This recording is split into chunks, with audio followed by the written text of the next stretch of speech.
কথা বলবো দরদ সিনেমা মুক্তির বিষয়ে। দেখুন, শাকিব খানের অনেক সিনেমা আছে, শাকিব খান জীবনে অনেক সিনেমা করেছে, কিন্তু এই দরদ সিনেমার মতো এমন মাইনকাসি পায় কোন সিনেমাই পড়ে নাই। দরদ সিনেমা নিয়ে একটা যেই কাহিনী শুরু করছে অনন্য মামুন এই দরদ সিনেমা মুক্তির কত ডেট দিছে সেটা কোনো হিসাব নাই।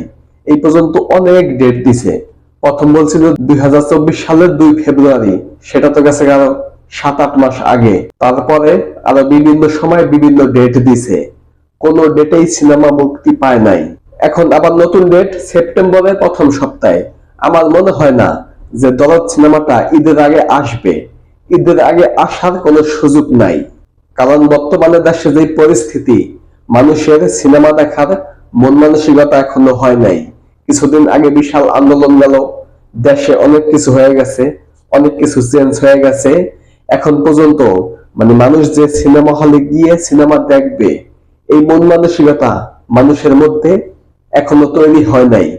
ঈদের যেহেতু বাকি আছে আরো প্রায় 7-8 মাস, তো ঈদ আসতে আসতে এই সবকিছু ঠিক হয়ে যাবে।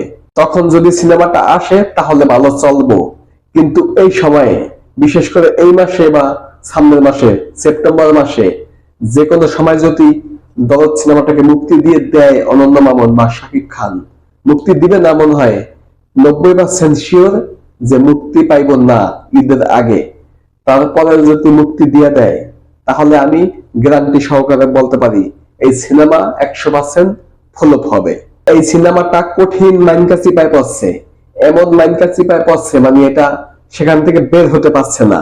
শাকিব খানের আরেকটা সিনেমা আছে, সেই সিনেমাটাও মাইনকাসি পায় আটকে আছে, অন্তর আত্মার মতো হয়ে গেছে দরদ।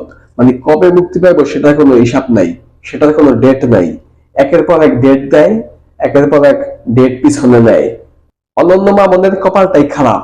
এই লোকটা যখনই একটা কাজ করতে যায়, যখন একটা সিনেমা বানাক বা যাই করতে যাক না কেন, তখন একটা না একটা সমস্যা হয়েই থাকে। সমস্যা ছাড়া অনন্য মামুন কোনো কাজই করতে পারে না। অনন্য মামুন যেই কাজ করব সেই কাজের মধ্যে বাধা আছেই, সেই কাজটা সে সুন্দরভাবে ক্লিয়ার ভাবে কখনোই করতে পারে না। এর আগে শাকিব খানকে নিয়ে নবাব এলএলবি সিনেমা বানিয়েছিল 2020 সালে। সেই সিনেমাটা নিয়েও অনেক বিতর্ক আছে। সিনেমার মধ্যে বিভিন্ন বাজে ল্যাঙ্গুয়েজ, বিভিন্ন বাজে ভাষা, তারপরে সিনেমা অর্ধেকটা মুক্তি দেওয়া, এমন বিভিন্ন একটা প্যাচ গোছের মধ্যে অনন্য মামুন থাকেই। অনন্য মামুন সিনেমা বানাইলে সেই সিনেমাটা নিয়েই একটা রাজনীতি, একটা পলিটিক্স হইবই। তার মধ্যে অনন্য মামুন অনেক বেশি বোঝে, অতিরিক্ত বেশি বোঝে। সিনেমাটা যদি আন্দোলনের আগে মুক্তি দিয়ে দিত তাহলে কিন্তু কোনো সমস্যা ছিল না, কিন্তু না, আজকে দিবে, কালকে দেবে, সামনের মাসে, পরের মাসে, এমন করতে করতে 2 বছর পার হয়ে গেল, কিন্তু এখন পর্যন্ত মুক্তি দিতে পারলো না। এখন বলতাছে সেপ্টেম্বরে মুক্তি পাবে। আমি গ্যারান্টি দিলাম সেপ্টেম্বরেও এই দরদ সিনেমা মুক্তি পাবে না। দরদ সিনেমা মুক্তি পাবে আগামী রোজার ঈদে। ঈদের আগে দরদ সিনেমা কখনোই মুক্তি পাবে না। আমার কথা মিলাই দেখেন।